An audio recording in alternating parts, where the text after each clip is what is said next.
Here in the US, the race to find the solar silver bullet is heating up. But the true pioneers aren't necessarily who you might expect. Frank Schubert has reinvented himself several times in the course of his life.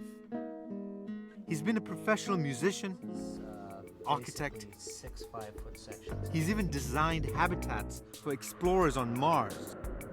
Now, he's turning all that creativity towards the sun. Basically, making music and making machines is the same thing. It comes from the same spirit. You have to have it in your head first, and then you make it happen. When America's largest olive producer wanted to find alternative ways to power its operations, Schubert knew he found his next project. Running day and night, the Musco family olive company's factory gobbles up nearly as much electricity as 1,000 homes.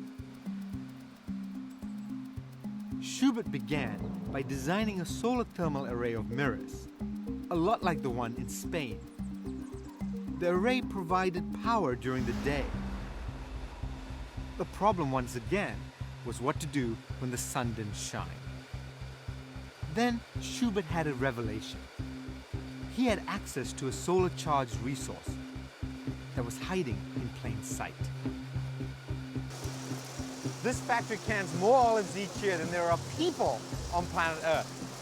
Schubert's aha moment came when he realized that the solar energy he needs to power this factory was already in the factory. The problem was, it was being shipped away as trash. Olive pits. Processing, 13 billion olives a year, they create a lot of waste. Waste in the sense that they don't know what to do with it. But Schubert knew exactly what to do with it.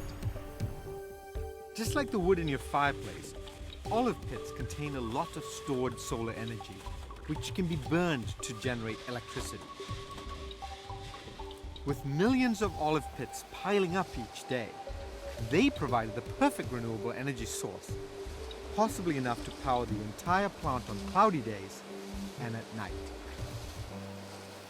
So you're telling me you can power this factory with basically what was waste? Yes. Basically, this is a sun storage device here. It gathers the energy from the sun, it puts it into this olive pit. We extract that heat and we boil water with it and make steam and It's run such engines. a simple idea. It seems like it's something that people would have done a long time ago, but we've sort of forgotten that really we get so much energy from the sun and it's just trapped everywhere around us. Solar mirrors for the daytime, olive pits for the night.